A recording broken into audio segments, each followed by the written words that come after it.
खिलाफ मुहिम के दौरान जिस तरह का जुल्म तशद्दुद हुआ, आज 2 साल हो गए हैं, लेकिन अब तक लोगों को जो जुल्म का शिकार हुए हैं उनको कोई रिलीफ नहीं मिला है। इसी हवाले से एक रिपोर्ट यहाँ पर आज रिलीज़ की गई। रिपोर्ट को रिलीज़ करने में सफूरा जरगर, जो जामिया मिलिया इस्लामिया की रिसर्च स्कॉलर हैं और सीएए के ख़िलाफ़ मूवमेंट में पेश थी, और उन्हें भी यहाँ पर जो है जेल में डाल दिया गया था। उनके खिलाफ मुख्तलिफ ताज़ीरी दफ़ात के तहत मुकदमा कायम किए गए हैं। वो उन्होंने इस रिपोर्ट की तफसीलात यहाँ पर बयान की।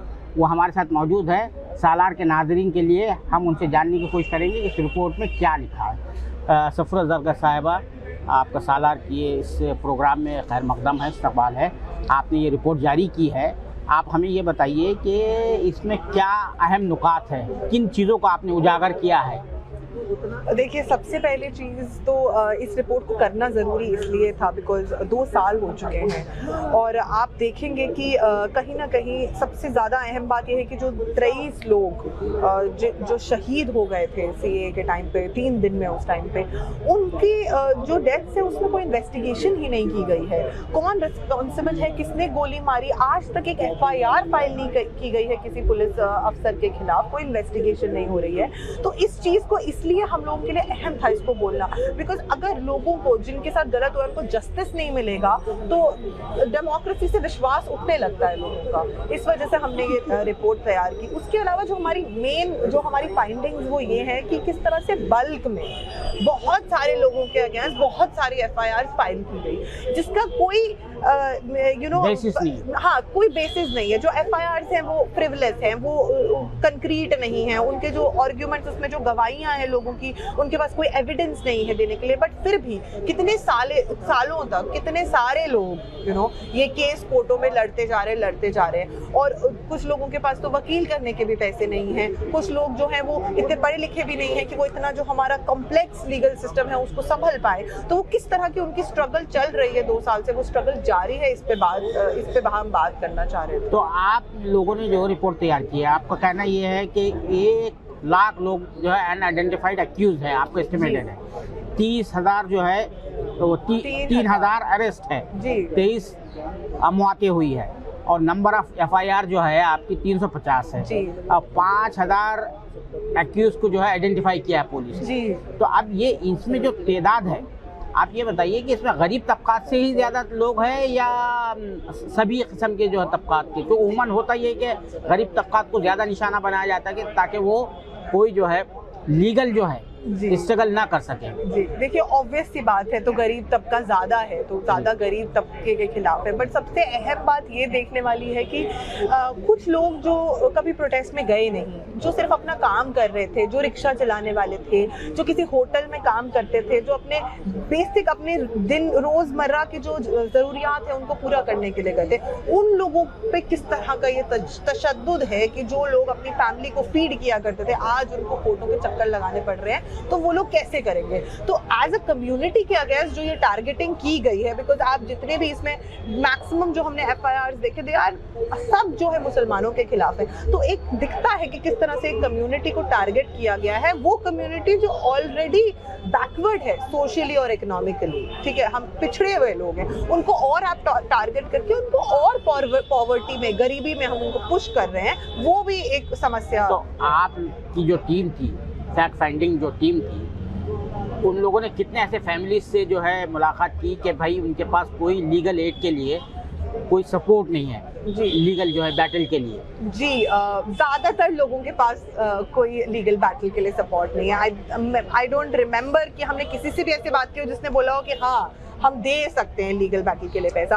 ज़्यादातर ये देखेंगे कि जो कुछ सिविल सोसाइटी ऑर्गेनाइजेशंस है तो थोड़ा बहुत हेल्प कर रही हैं, बहुत सारे वकील हैं जो प्रो बोनो या बहुत कम फीस पे ये केस लड़ रहे हैं, तो उसी तरह का सिलसिला उनके साथ चलता जा रहा है। ये जो मुसलमानों की जो है लोकल लीडरशिप होती है या गैर मुस्लिम भी जो होते हैं, जिनको मुसलमानों का वोट चाहिए, फलाट चाहिए, तो ये लोग मदद नहीं कर रहे? आपने कुछ ऐसा ऑब्जर्वेशन है आपका? जी, हमने यही देखा कि इनिशियली पहले तो सब आते थे, उसके बाद जैसे जैसे लोग भूलते गए, मुद्दा दबता गया, और लोग भूल गए और कोई उनको पूछने अब जाता नहीं है। मगर बात ये है कि हम चाहते हैं कि कोई भूले ना, और बट वो लोग अकेले संघर्ष कर रहे हैं, वो लोग तो भूल नहीं सकते, बिकॉज वो लोग तो बाउंड है, उनको तो कोर्ट जाना ही जाना है, नहीं जाएंगे तो उठा लिए जाएंगे, दोबारा जेल जाना पड़ेगा। तो ये सब दिक्कतें हैं कि पब्लिक जो है ना, आवाम भूल जाता है, आवाम को याद दिलाना पड़ता है कि क्या हुआ था, और उस चीज को याद रख के आगे हमें सोच के फैसले लेने हैं। अच्छा, अब ये जो है एक बात ये भी इसमें आपने मेंशन किया है रिपोर्ट में कि पुलिस जो है पैसा बना रही है, जो अनआइडेंटिफाइड एफआईआर है, चलिए हम आपको पकड़ लेंगे अगर आप नहीं करते, तो ये ऐसे कितने केसेस आपके सामने आए? देखिए, हमने ये दिल्ली में भी देखा था, बिकॉज हम खुद एक्यूज्ड रहे हैं दिल्ली में जो एफआईआर्स में। उसके बाद सेम चीज़ हमने जब वहाँ पर बहुत सारे लोग जो अरेस्टेड थे और जो लोकल्स थे, जो लोकल लीडर्स थे, प्रोटेस्टर्स थे, उनसे भी हमने जो बातचीत की, उन्होंने यही बताया कि एक एक्सटॉर्शन रैकेट जिसको कहते हैं ना, वो चला है कि भाई हमारा नाम हटा दो। हमारा देखिए, कोर्ट कचहरी से तो सब लोग बचना चाहते हैं, बिकॉज हमारे देश में एक केस को करने में 20-20 साल निकल जाते हैं, और कहा तो ये जाता है कि आप बेगुनाह हैं जब तक नहीं आप गिल्टी प्रूव हो जाए, बट ऐसा होता नहीं है। जो सोसाइटी है वो आपको एक गुनहगार की नज़र से देखती है, तो सब कोई कोशिश करता है कि वो हट जाए, बट बात ये है कि किस तरह से पैसे ले लेके लोगों को छोड़ा गया है, ये भी एक टेस्टिमनीज में ये भी चीज़ सामने आई है। अच्छा, आप ये बता रही है कि कानपुर में 21,000 जो शहर है वहाँ 21,500 लोगों के खिलाफ एफआईआर दर्ज की गई है। जी जी, इतनी बड़ी तादाद में? जी, वही हम हाईलाइट करना चाहते हैं कि ये जो एफआईआर है, किसी इन्वेस्टिगेशन करने की नियत से नहीं की गई है, ठीक है। ये एफआईआर की गई है कि इनके अगेंस्ट एफआईआर कर दो, इन्हें डरा दो और इन्हें चुप करा दो। That was the main purpose of this FIR. But 2 साल जैसे जैसे होते गए तो पुलिस ने और सरकार ने बहुत सारे तरीकों से इन FIRs को, जो ये अनआइडेंटिफाइड पर्सन है, इसको यूज करने की कोशिश की। जो भी कभी बोलता हुआ दिख गया, किसी ने भी अगर मीडिया को कोई बाइट दे दी, किसी का भी कहीं पे नाम आ गया, या किसी लोकल ने बता दिया वो बंदा प्रोटेस्ट में था, तो उसको कहीं ना कहीं FIRs में और लीगल हैसल्स में वो करने की कोशिश की गई। ये दिखाता ये है कि स्टेट ये सिर्फ ये चीज नहीं है कि एक मुसलमान कम्युनिटी की आवाज दबाने की ही बात नहीं है, बट उनको ये भी सिखाना है कि तुम दोबारा बोल नहीं सकते हो। उसके अलावा उनको ये भी सिखाना है कि हाँ, तुम्हारी स्ट्रगल रही है, लोग शहीद हो गए हैं, बट हम किसी को याद नहीं रखने देंगे। हम जो तुम्हारी जो स्ट्रगल है उसको भी मिटाने की एक तरह से ये कोशिश की जा रही है। अच्छा, ये जो ह्यूमन राइट्स कमीशन है और दीगर जो माइनॉरिटी कमीशन है, ये इन लोगों का क्या रोल रहा? आपने कुछ इस इन्वेस्टिगेशन के दौरान कुछ देखा, या वहाँ का स्टेट का माइनॉरिटी कमीशन होगा? जी जी, देखिए, सबसे बुरा रोल तो NHRC का रहा है अलीगढ़ मुस्लिम यूनिवर्सिटी के केस में, जहाँ पर इतना सबूत होने के बाद भी, जो कि इतनी सारी फैक्ट फाइंडिंग कमिटीज ने निकला, जो सिविल सोसाइटी के निकला, NHRC कुछ भी नहीं देख पाई। NHRC ये कंक्लूड करती है कि कुछ पुलिस ने कुछ एक्सेसेस की हैं, जहाँ पर लोगों को, स्टूडेंट्स को केनिंग किया गया है, उससे ज्यादा कुछ नहीं है। देयर इज एविडेंस कि रूम्स में आग लगाई गई, देयर इज एविडेंस कि टीयर गैस फायर किया गया स्टूडेंट्स पे, देयर इज एविडेंस कि एक स्टूडेंट की उंगली उसके हाथ से अलग की गई। वो सब एविडेंस के बेसिस पे कोई कंक्लूजन ही नहीं किया गया। जो स्टूडेंट्स ने एविडेंस दिए उस रिपोर्ट में, उस एविडेंस को तो उन्होंने कंसिडर ही नहीं किया है, saying that it is not verified, उसको हम वेरीफाइड नहीं कर पाए, बट उसको कंसिडरेशन में नहीं लिया गया। सीसीटीवी फुटेज के बारे में उस रिपोर्ट में ये लिखा हुआ है कि सीसीटीवी फुटेज हमें मिल नहीं पाई। तो ये तो एक सवाल NHRC को खड़ा करना चाहिए था ना, कि कैमरे क्यों तोड़े गए, फुटेज कहाँ गायब हो गई। तो NHRC ने कंप्लीटली हर एविडेंस को इग्नोर करते हुए एक तरह से एक क्लीन चिट ही देने की कोशिश की, बट फिर भी स्केल ऑफ वायलेंस इतना बड़ा था कि उन्हें ये कहना ही पड़ा, जबरदस्ती कहना पड़ा कि हाँ, थोड़ी बहुत एक्सेसेस हुई हैं।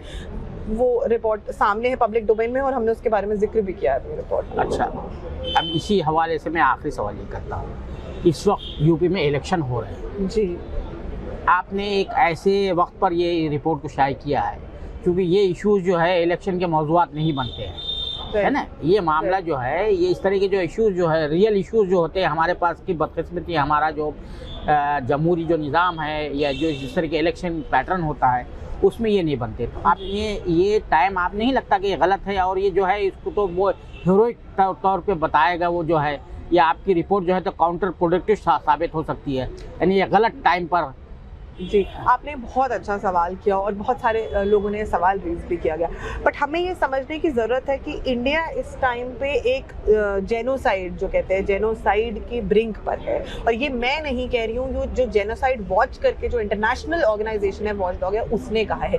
जेनोसाइड के जो स्टेप्स होते हैं ना, उसमें एक बहुत अहम स्टेप होता है इरेजर का, जो मिटा देने की कोशिश की जाती है। स्टेट सिर्फ ये नहीं चाहता कि मुसलमान जो है उसको हम दबा दें, चुप करा दें और उसको सेकंड क्लास सिटीजन करार दे दें, वो ये भी चाहता है कि वो गायब हो जाए। तभी आप देखेंगे कि ये कोशिश है कि हिजाब जैसी जो मुसलमान जिसमें मुसलमानियत झलकती है, ऐसी चीज़ों को किस तरह से बैन करने की कोशिश की जा रही है, बिकॉज मुसलमान को वो इनविजिबल करना चाहते हैं। अगर हम भी मुसलमान होते हुए मुसलमान की बात करना छोड़ देंगे, अगर हम अपनी बात करना छोड़ देंगे तो कौन हमारी बात करेगा? ये एक अहम सवाल है। हो सकता है कि थोड़े वक्त के लिए हमें लगे कि ये जो वोटों की राजनीति है उसको फायदा मिलेगा, बट आप लंबे समय तक देखेंगे तो जो हमारा समाज है वो जितना पीछे होता जा रहा है और पीछे होता जाएगा। यही वो लोग चाहते हैं कि हम लोग कभी इलेक्शन का मुद्दा ना बने। मैं कहती हूँ चाहे वो मुसलमान हो चाहे वो दलित हो, अगर किसी के खिलाफ जुल्म है तो जुल्म को इलेक्शन का मुद्दा बनाना होगा। और हमारे जैसे लोग, जो हम लोग दिल्ली में इस टाइम पे बैठे हुए हैं, मैं एक स्टूडेंट हूँ, हमारी ये कोशिश होनी चाहिए कि जो हमारी पॉलिटिक्स है वो सही डायरेक्शन में उसको स्टीयर करने का, जो ये आप समझ लीजिए ये वो कोशिश है।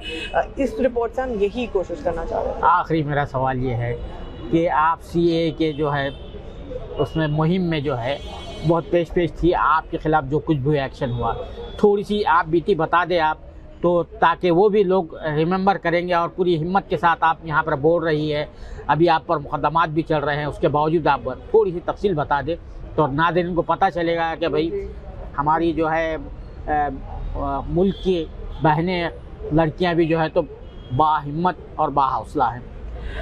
जी, जब जामिया में मैं जामिया की स्टूडेंट हूँ और जामिया में जब प्रोटेस्ट हुआ उस टाइम पे मैं जामिया में थी, बट जब कोविड लॉकडाउन शुरू हुआ उस टाइम पे पुलिस ने जिस तरह से यूपी में 19, 20, 21 का जो क्रैकडाउन था उतना सिवियर तो नहीं, बट एक विच हंट शुरू कर दिया। उन लोगों को ढूंढना शुरू कर दिया कि जो लोग प्रोटेस्ट में शामिल थे, जिन्होंने प्रोटेस्ट को मजबूत किया एक तरह से, तो उसमें उन्होंने लोगों को अरेस्ट करना शुरू कर दिया। तो उसमें वो मेरे घर तक भी उस दिन 10 अप्रैल को पुलिस मेरे घर में आके मुझे मैं सो रही थी, मुझे उठा के बिना बताए कि मुझे कहाँ ले जाया जा रहा है, एक लॉकडाउन सिचुएशन में सड़कें पूरी खाली थी, मुझे उठा के एक जाफराबाद के एक पुलिस थाने में ले गया जहाँ पे मैं ज़िंदगी में कभी पहले गई नहीं थी। तो वो मेरे लिए एक बहुत ही शॉकिंग रहा था। उसके बाद जब मुझे बिकॉज उसके बाद मैंने जब पुलिस आई थी मैंने उनको बताया था कि मैं 3 मंथ्स प्रेग्नेंट हूँ, फैमिली वे में हूँ, बट वो सबको उन्होंने इग्नोर कर दिया। मुझे पुलिस स्टेशन ले गया। उसके बाद मेरे वकीलों ने मुझे बताया कि हम आपकी बेल की कोशिश करेंगे और इस केस में आपको बेल मिल जाएगी।